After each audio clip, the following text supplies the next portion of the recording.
Somebody's asking me, can you also talk about hijab once and for all? Tell us, is it mandatory? Just settle this forever. Yeah. I can't settle anything. I'm a scholar, I'm a researcher, I'm a student of Islam. All I can do is share with you my understanding. Yeah. And that understanding can be flawed, but this is where my understanding is at the moment. And I can tell you that in the last 20 years of living and breathing kind of Islamic legal reasoning, that my views do change. And they should change, because when new evidence comes to light, your views change. The thing with hijab is that it's not mentioned in the Quran. The word hijab as a covering is not mentioned in the Quran. The Quran mentions hijab as a curtain in a couple of instances. Once it mentions it as a curtain that the Prophet drew just outside his house to designate the kind of the line, the boundary between what is public and private. Like we now, yeah, he didn't have a door. Now we have doors. So he pulled the curtain down. And the Quran also uses hijab as something of the unseen. So the Quran says that Allah speaks to his messengers and his prophets from behind a veil. Allah never directly talks to human beings, by the way. He either talks to them from behind a veil. So Musa alayhi salam never saw Allah. He did hear a voice. He never saw him, never encountered him directly. Allah spoke directly to Hazrat Musa, though, right? Hazrat Musa, but still the Quran says from behind a veil. So what that experience, it's a matter of the unseen. We don't know what that experience was, because Allah says in the Quran that one of the rewards of dying a Muslim and going to Jannah is that we'll be able to see his face. So nobody's seen it. The other thing is that Allah always sends revelation, and he says that he sends revelation either from behind a veil or through his angels. So Jibreel will bring revelation, right? There is always kind of a barrier. So the hijab, the word hijab in the Quran is used in that sense, never in the sense of women's clothing.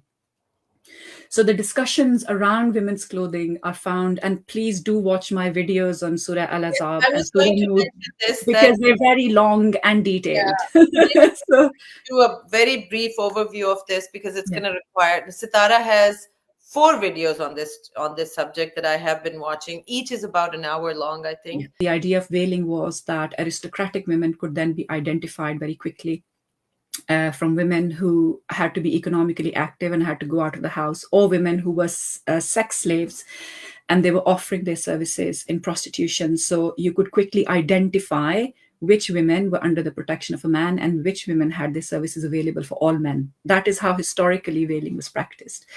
When it comes to Islam, at the time of Prophet Muhammad sallallahu alaihi wasallam, there was very much this is a very highly sexualized and promiscuous society, and the rules for dress and nakedness were very different. Okay, the way now we wear clothes, and clothes are comparatively cheaper. At that time, even having an extra shawl was very expensive. Yeah, very clothing was extremely expensive, and actually you will find that there's a lot of research also around how clothing and slavery are linked. So in America, for example, where the African American community lived under slavery for such a long period of time, they were actually given a dress code and a certain type of clothes to wear on the plantations where they worked, because they were not allowed to wear the same clothes as their masters would wear. You see, so it's a form of distinction. So when the verses in the Quran are revealed, the aristocratic women in Arabia had the habit of flaunting themselves, both their wealth and the jewelry, but also their bodies. And they would often wear a vest which would be open at the front. So they would cover the top, but they would wear a vest that would be open at the front, so the cleavage would show. It's a very careless way of dressing. There was also another particular type of vest that they used to wear, which would be unsewn from the sides. So your body would be exposed from the sides. And women who engaged in prostitution used to wear kind of the skirt where they would have a kind of like a seam, a split seam running all the way up their thigh, so their legs would show. And that was their way of kind of, saying to people, look how desirable I am, pay money for this.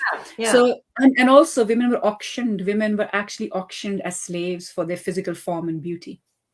So when the Quran is revealed, a couple of things were happening. One, there's a particular set of verses in Surah Al-Ahzab, which is about Prophet Muhammad's wives and the women in his family who were being harassed by people in Medina.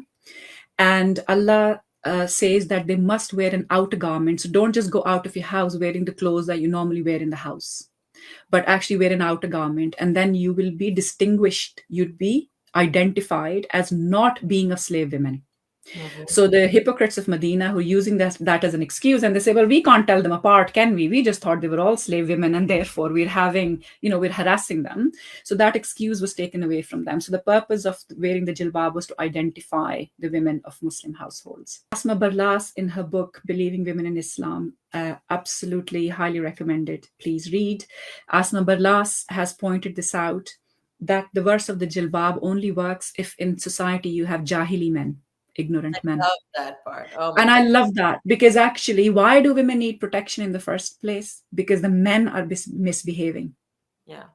The problem is not with the women, the men are misbehaving. So the fact that women need to wear particular types of clothes to say to men, don't misbehave towards me, means that there are too many misbehaving men in society. That jahili, that age of ignorance, the age of jahiliya mentality, that once a woman is out of the house, she's fair game.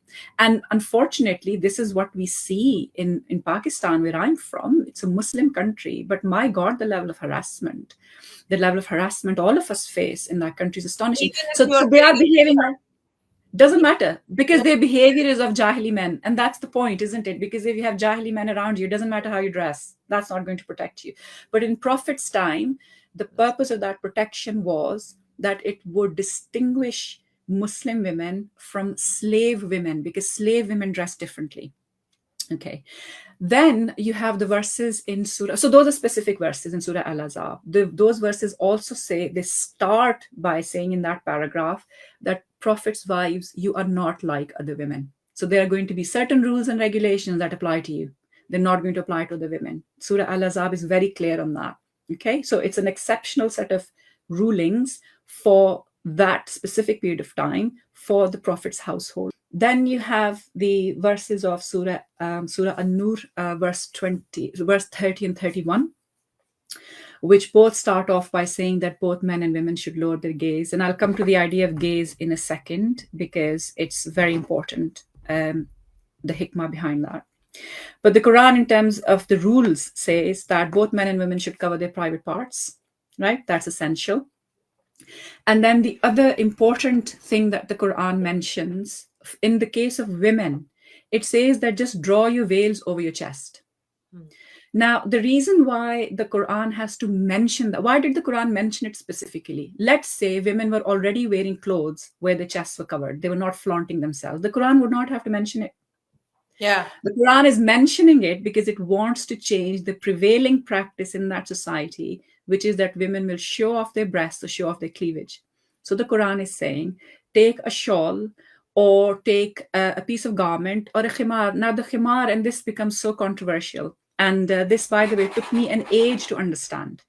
The khimar is a head cover, usually worn on the head, not always. But there are plenty of examples from history that the khimar was also put on your shoulder. It was sometimes put around your neck. And it was basically a cover against the intense heat of the sun. Yeah. Which is why men also wear it. Yeah. Have you seen Arab men? Arab men always wear a khimar.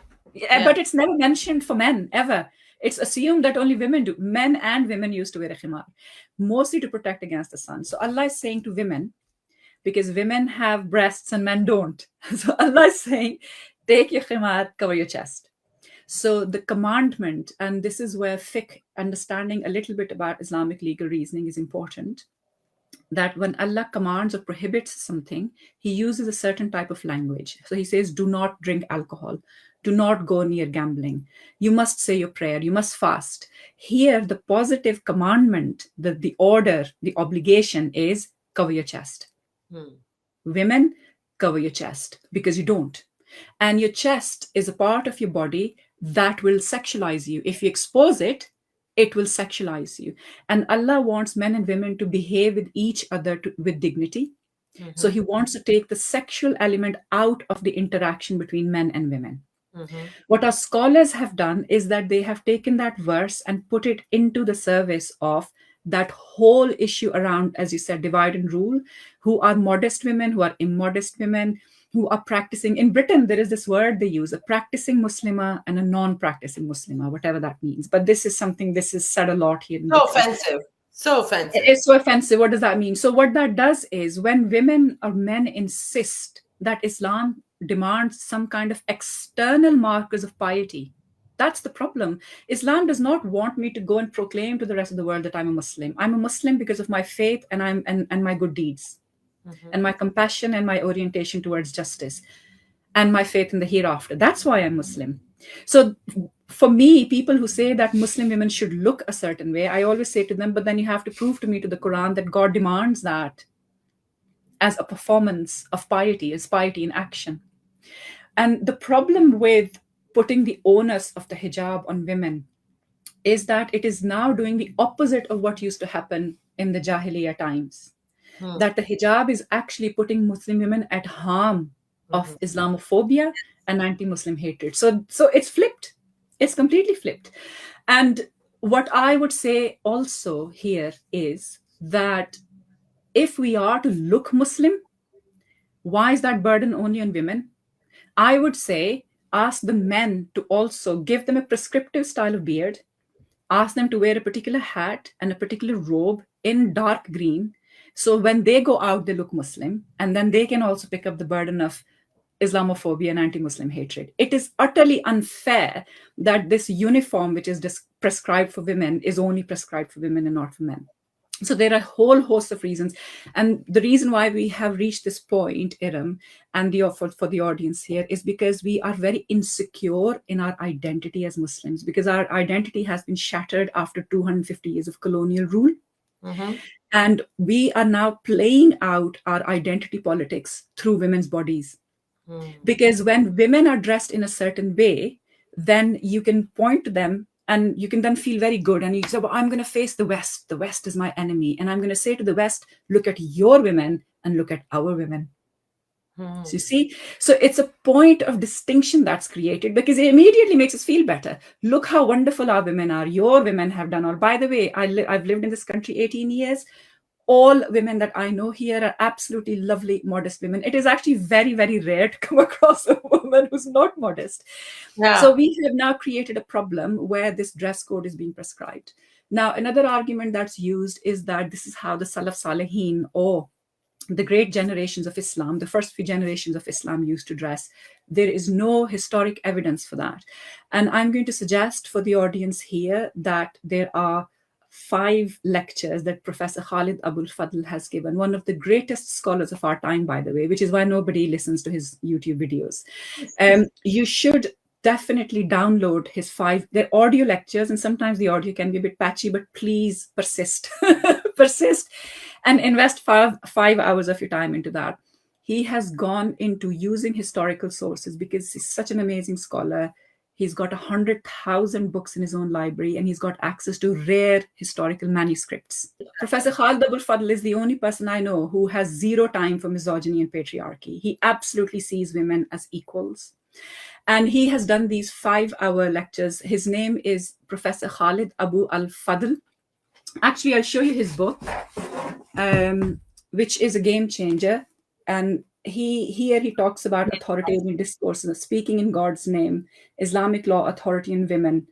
This has probably been one of the most influential books that I've read on the subject of how narratives about women are created. Okay, and how Wahhabism in particular has created certain narratives about women. He's very critical of Wahhabism. So Professor Khaled Abou El Fadl has done these lectures. Please listen to them. He really delves into the history, and then he goes into the Arabic because he's an Egyptian. He can access Arabic. He's been to traditional, he's a sheikh. He's had traditional learning. He's also a human rights lawyer and a professor. Oh, wow. He's an absolute genius. So one of the things he mentions, Eram, is, the word juyub mentioned in the verse in the Quran. Yes. Now, Allah Ta'ala, of course, he's the best writer. He's a perfect writer. He never makes mistakes. He knows exactly why he's choosing a particular word. He uses the word juyub, which is the plural of jeb, and that comes from the Arabic word for pocket. And when it's said as juyub, it means where 2 pockets meet. And it is actually a very, Allah Ta'ala uses very graceful words. Mm-hmm. So it's a very graceful reference to the point where women's breasts meet, what we call a cleavage today. So the verse uses the word juyub. Your juyub are your zina, and you should hide them Hmm. with your shawl. That is the commandment in the verse. Everything else, in my view, again, this is my view, everything else is interpretive clutter around that verse.